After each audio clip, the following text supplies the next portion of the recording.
Hello नमस्कार दोस्तों, स्वागत है आप सभी का आपके अपने YouTube channel GKGS current affairs में।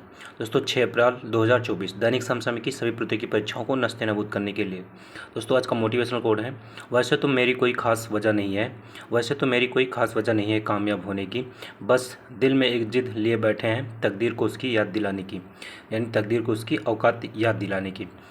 चलते हैं दोस्तों इसी मोटिवेशन से आज क्लास स्टार्ट करते हैं। आज का पहला क्वेश्चन है, हाल ही में राष्ट्रीय समुद्री दिवस 2024 कब मनाया गया?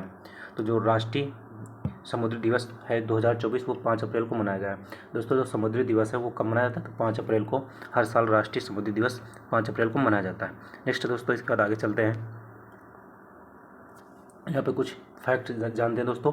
International day of sports for piece development and जो ये दिवस है कब मनाया जाता है? तो 6 अप्रैल को मनाया जाता है दोस्तों।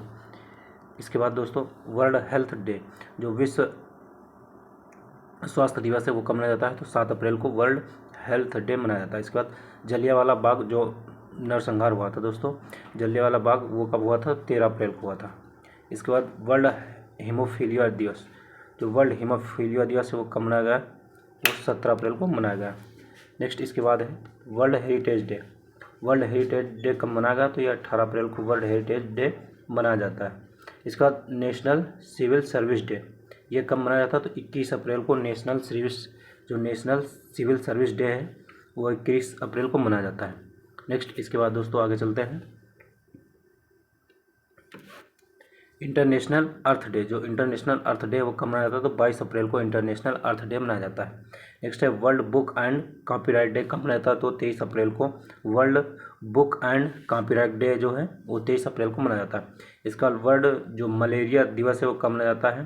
तो 25 अप्रैल को विश्व मलेरिया दिवस मनाया जाता है।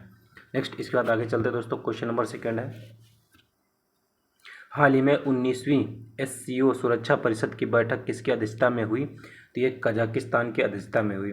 जो 19वीं SCO सुरक्षा परिषद की बैठक है दोस्तों वो किस नंबर की थी? तो 19वें क्रम की थी और वो कजाकिस्तान में इसकी बैठक हुई। नेक्स्ट इसके बाद दोस्तों आगे देखते हैं,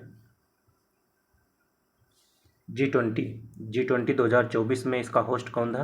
तो ब्राज़ील इसका होस्ट था। और 23 यानी G20 जो 2023 में इसका होस्ट कौन था? तो भारत था 2023 में और 2024 में ब्राज़ील है। इसके बाद कजाकिन अभ्यास जो काजिन अभ्यास है वो किन दो देशों के बीच होता है दोस्तों? तो कजाकिस्तान और भारत, यानी भारत और कजाकिस्तान के बीच ये जो काजिन अभ्यास ये होता है। इसके बाद डस्टलिक अभ्यास दोस्तों ये किन दो दोस्तों के बीच होता है? तो उज्बेकिस्तान और भारत, यहाँ पे भारत भी होगा, उज्बेकिस्तान और भारत के बीच डस्टलिक अभ्यास होता है। इसके बाद हिम तेंदुआ राष्ट्रीय प्रतीक के रूप में किसने घोषित किया है? तो जो किर्गिस्तान देश है उसने हिम तेंदुआ को अपने राष्ट्रीय प्रतीक के रूप में घोषित किया है। इसके बाद खंजर अभ्यास किन देशों के बीच होता है? तो किर्गिस्तान और भारत के बीच होता है। जो खंजर अभ्यास है वो किर्गिस्तान और भारत के बीच होता है। नेक्स्ट दोस्तों इसके बाद आगे चलते हैं, क्वेश्चन नंबर 3 है, विश्व डोपिंग रोधी एजेंसी के अनुसार दुनिया में डोप उल्लंघन करने वाला शीर्ष देश कौन बन गया है? तो भारत। जो भारत है वो विश्व में डोपिंग एजेंसी का उल्लंघन करने वाला पहला देश बन गया है। डोपिंग मतलब दोस्तों ऐसी नशीली पदार्थ है जो हमारे शरीर की उत्तेजना को बढ़ाती है, मतलब हमारे शरीर में एनर्जी को बढ़ाती है, खेल भावना को दोस्तों। जो खिलाड़ी होते हैं वे अगर इस खेल भावना के आधार पर अगर इनका प्रयोग करते हैं, जो नशीले पदार्थ इनका प्रयोग करते हैं, तो उसे डोपिंग के रूप में माना जाता है और उनको यहाँ पे खेल के रूप में बैन भी लगा कर सकते हैं अगर वो इस नशीले पदार्थ का उपयोग करते हैं। नेक्स्ट इसके बाद आगे चलते हैं दोस्तों, मॉन्ट्रियल प्रोटोकॉल। दोस्तों जो मॉन्ट्रियल प्रोटोकॉल है वो कहाँ हुआ? तो वो कनाडा में हुआ मॉन्ट्रियल प्रोटोकॉल। और कब हुआ था दोस्तों? 16 सितंबर को मॉन्ट्रियल प्रोटोकॉल हुआ था। इसीलिए दोस्तों 16 सितंबर को ओजोन दिवस भी मनाते हैं। 16 सितंबर 1987 को मॉन्ट्रियल प्रोटोकॉल हुआ था। इसका COP15 जो कहाँ हुआ था दोस्तों? एक भी कनाडा में हुआ था COP15। इसका शेयर मार्केट में भारत की रैंकिंग कितनी है? तो शेयर मार्केट में भारत की रैंकिंग 4थी है। और नाडा की स्थापना कब हुई थी? तो 2005 में नाडा की स्थापना हुई थी। नेक्स्ट इसके बाद दोस्तों आगे चलते हैं, क्वेश्चन नंबर 4 है, हाल ही में चर्चा में रहे G2G समझौते का संबंध किससे है? तो इसका संबंध इजराइल से है। G2G का संबंध किससे है? तो इजराइल से। यहाँ पे दोस्तों फर्स्ट स्टेज में जो 24 श्रमिक भारत के हैं वो इजराइल जाएंगे और वहाँ पे वर्क करेंगे। तो जो फर्स्ट स्टेज में 24 श्रमिक जा चुके हैं वहाँ पे वर्क करने के लिए। तो ये जो G2G समझौता वो किससे है, तो भारत और इजराइल से है। नेक्स्ट इसके बाद दोस्तों आगे चलते हैं। ऑपरेशन अजय, जो दोस्तों ऑपरेशन अजय है वो किसने चलाया था, तो भारत ने चलाया था। और किसके विरुद्ध चलाया था, तो इजराइल के विरुद्ध जो ऑपरेशन अजय है वो भारत ने चलाया था। यानी इजराइल में जो फंसे भारतीय थे उनको वापस भारत लाने के लिए ऑपरेशन अजय चलाया गया था। इसका दोस्तों आयरन डोम जो है वो किससे संबंधित है, तो इजराइल से संबंधित आयरन डोम क्या है दोस्तों, जो हवा में यानी एयर टू एयर में डिफेंस सिस्टम जो है, एयर डिफेंस सिस्टम जो है इजराइल का, वो क्या है, आयरन डोम है। इसका नीसेट, जो दोस्तों इजराइल की जो पार्लियामेंट है उसको क्या कहते हैं, नीसेट कहते हैं। और हमास कहाँ स्थित दोस्तों, तो इजराइल में ही हमास एक गाजा पट्टी स्थान है, वहाँ पे जो रहते हैं उनको हमास कहते हैं। इसका मोसाद क्या दोस्तों, तो इजराइल की जो खुफिया एजेंसी है उसको मोसाद कहते हैं। और सिनाई प्रायद्वीप पे जो मिस्र दोस्तों वो कहाँ स्थित है, तो सिनाई प्रायद्वीप पे मिस्र स्थित है। नेक्स्ट इसके बाद आगे देखते हैं दोस्तों। सीरिया, दोस्तों सीरिया की राजधानी क्या है, तो दमिश्क, जो दमिश्क है वो सीरिया की राजधानी है।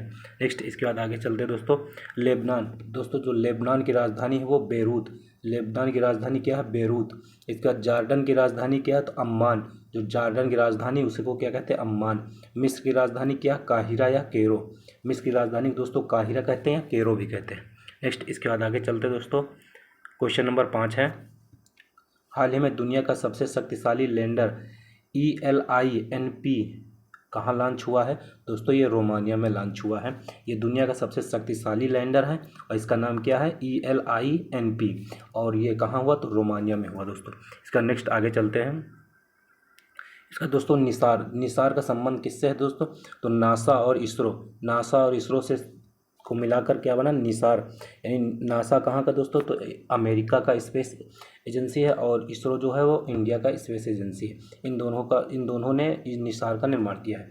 इसका शेंजन क्षेत्र में शामिल होने वाले जो यूरोपीय देश हैं वो कौन कौन से भी हाल ही में बन गए हैं, 2 यूरोपीय देश, रोमानिया और बुल्गारिया।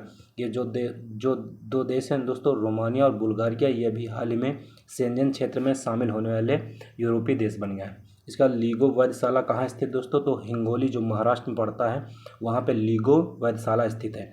इसका दोस्तों सोनार का जो फुल फॉर्म होता है वो क्या होता है, तो साउंड नेविगेशन एंड रेंजिंग, जो साउंड नेविगेशन एंड रेंजिंग है ये सोनार का फुल फॉर्म होता है। इसका नेक्स्ट दोस्तों ट्रीनो वेधशाला कहाँ स्थित है, तो ये थैम्पी तमिलनाडु, थैंडी कहाँ पड़ता है, तमिलनाडु पड़ता है, वहाँ पे ट्रीनो वेधशाला स्थित है।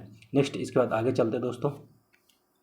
क्वेश्चन नंबर 6 है, हाल ही में WHO ने AI आधारित कौन से डिजिटल स्वास्थ्य प्रवर्तक का अनावरण किया है, तो यहाँ पे दोस्तों किसका किया है, तो सारा, ये दोस्तों एक सारा नाम के AI है, उसको अभी हाल ही में जो WHO जो संस्था है उसने विश्व यानी डिजिटल स्वास्थ्य प्रवर्तक के रूप में इसका अनावरण किया है दोस्तों। इसका नाम क्या, सारा नाम है। नेक्स्ट इसके बाद दोस्तों आगे चलते हैं दोस्तों। इरा क्या है दोस्तों, तो एक इरा जो है वो AI आधारित एक भारतीय फिल्म है और ये पहली भारतीय फिल्म है इरा। यानी भारत की फर्स्ट जो AI आधारित फिल्म कौन सी है, तो इरा है। इसका मीका क्या है दोस्तों, तो AI यानी जो इंटेलिजेंस एजेंसी दोस्तों AI है, उसकी जो पहली CEO कौन थी, तो मीका है, पहले CEO कौन है, मीका। इसका सोफिया क्या है दोस्तों, तो फर्स्ट ह्यूमनॉइड रोबोट है वो कौन सा है, सोफिया। देविका क्या है दोस्तों, तो फर्स्ट AI सॉफ्टवेयर इंजीनियर, जो पहला AI सॉफ्टवेयर इंजीनियर है वो कौन सा है, देविका। इसका USA का जो पहला AI सॉफ्टवेयर इंजीनियर है वो डेनिन है। ये भारत का होगा दोस्तों, ये USA का होगा डेनिन। नेक्स्ट इसका दोस्तों आगे चलते हैं। लीसा क्या है दोस्तों, तो फर्स्ट जो क्षेत्रीय AI न्यूज एंकर है और ये कहाँ पे, उड़ीसा में पहली बार आई, तो इसका नाम क्या है, लीसा किससे संबंधित, उड़ीसा से, और ये क्या है, फर्स्ट क्षेत्रीय AI न्यूज एंकर है। इसके बाद जो आयरिस क्या है दोस्तों, ये फर्स्ट AI टीचर है और कहाँ दोस्तों लॉन्च हुआ, तो केरल में फर्स्ट AI जो टीचर है वो कहाँ लॉन्च हुआ, केरल में, और नाम क्या है उसका, आयरिस नाम है दोस्तों। नेक्स्ट इसके बाद आगे चलते हैं दोस्तों। क्वेश्चन नंबर 7 है, भारत सरकार अपना पहला वाणिज्य कच्चे तेल का रणनीतिक भंडार कहाँ विकसित करेगा, तो दोस्तों ये कर्नाटक में करने वाला है। पहला दोस्तों रहेगा ये वाणिज्य कच्चे तेल का जो रणनीतिक भंडार है वो कर्नाटक में भंडार करेगा दोस्तों कच्चे तेल का, और पहला ये रहने वाला है। नेक्स्ट इसका दोस्तों आगे चलते हैं। जो नहर कटिया, जो दोस्तों नहर कटिया, इसका संबंध किससे है? तो इसका संबंध असम से दोस्तों। डिगबोई, जो दोस्तों तेल का कुआं पहला खोजा गया था डिगबोई, वो कहाँ? तो असम में है। ओपेक की स्थापना कब हुई थी दोस्तों? तो 1960 में ओपेक की स्थापना हुई थी। ओपेक का जो हेडक्वार्टर वो कहाँ है? तो ओपेक का जो हेडक्वार्टर है वो वियना में है। वियना, वियना में ओपेक का हेडक्वार्टर है। वियना कहाँ दोस्तों? ये ऑस्ट्रिया की राजधानी क्या है? वियना। और दोस्तों ओपेक का जो स्थापना हुआ था 1960 में बगदाद में हुआ था। कहाँ पे हुआ था? बगदाद में। इसके बाद बाबा बुदान की जो पहाड़ी है ये कहाँ है? ये कर्नाटक में स्थित बाबा बुदान की पहाड़ी। नेक्स्ट इसके बाद आगे चलते दोस्तों, क्वेश्चन नंबर 8 है। हाल ही में बृहस्पति के किस चंद्रमा पर ओजोन गैस की खोज हुई? जो ओजोन गैस की खोज हुई वो बृहस्पति की किस चंद्र पर, यानी बृहस्पति पर का कौन सा उपग्रह है? तो जो बृहस्पति का कैलिस्टो उपग्रह है वहाँ पर ओजोन गैस की खोज हुई। नेक्स्ट दोस्तों इसके बाद आगे चलते हैं। मंगल ग्रह के दो उपग्रह कौन से? दोस्तों मंगल ग्रह के मात्र दो उपग्रह हैं, फोबोस और डीबोस। ये दो उपग्रह हैं मंगल ग्रह के। इसके बाद गैनेमिड उपग्रह किसका उपग्रह? तो बृहस्पति का उपग्रह जो गैनेमिड उपग्रह है। दोस्तों सबसे बड़ा जो उपग्रह है वो कौन सा है? बृहस्पति ही सबसे बड़ा ग्रह है। इसके बाद क्षुद्र ग्रह बेल्ट क्या है दोस्तों? तो क्षुद्र ग्रह बेल्ट जो है वो किन ग्रह के बीच आता है? तो मंगल ग्रह और बृहस्पति ग्रह, इन दो ग्रह के बीच जो भी बेल्ट पाए जाते हैं उन्हें क्षुद्र ग्रह बेल्ट कहते हैं। इसका जो पार्थिव ग्रह उसको कौन सा ग्रह दोस्तों? यानी जो आंतरिक ग्रह जितने भी होते हैं उनको पार्थिव ग्रह कहते हैं। आंतरिक ग्रह कौन कौन से होते हैं दोस्तों? तो पहला जो बुध होता है, बुध, उसके बाद शुक्र, दूसरे नंबर कौन होता है? शुक्र, और तीसरे नंबर कौन होता है दोस्तों? तीसरे नंबर हमारी पृथ्वी आती है, और चौथे नंबर कौन आता है? चौथे नंबर पर मंगल आता है। चौथे नंबर पे मंगल। ये जो चार ग्रह हैं यानी बुध, शुक्र, पृथ्वी, मंगल, ये चार ग्रह कौन? पार्थिव ग्रह कहलाते हैं या आंतरिक ग्रह कहलाते हैं। इसके बाद जो चार ग्रह आते हैं वो बाहरी ग्रह कहलाते हैं। नेक्स्ट इसके बाद वलय युक्त ग्रह कौन सा है? तो शनि, जो शनि ग्रह है उसमें वलय युक्त ग्रह पाए जाते हैं, यानी छल्ले पाए जाते हैं। नेक्स्ट इसके बाद आगे चलते दोस्तों। सबसे गर्म ग्रह कौन सा है? तो शुक्र जो है वो सबसे गर्म ग्रह है। और सांझ का तारा, भोर का तारा किसको कहते हैं? तो शुक्र को कहते हैं। इसका सूर्य के सबसे नज़दीक ग्रह कौन सा? तो बुध या मरकरी जो है वो सूर्य के सबसे नज़दीक ग्रह है। नेक्स्ट इसके बाद आगे चलते हैं दोस्तों, क्वेश्चन नंबर 9 है। हाल ही में मौद्रिक नीति समिति ने रेपो रेट कितनी निर्धारित की है? दोस्तों रेपो रेट जो पहली थी वही है 6.5% निर्धारित की गई है अभी हाल ही में। नेक्स्ट इसके बाद आगे चलते हैं दोस्तों। रामनाथ कोविंद समिति, जो रामनाथ कोविंद समिति है वो किस लिए बनी थी? तो वन नेशन वन इलेक्शन के लिए रामनाथ कोविंद समिति बनी थी। इसके बाद जो विजय राघवन पैनल है वो किस लिए बना था? तो डीआरडीओ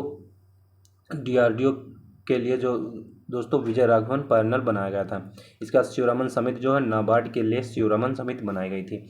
नाबार्ड की स्थापना दोस्तों 12 जुलाई 1988 में हुई थी, 1982 में हुई थी। नाबार्ड की स्थापना 12 जुलाई 1982।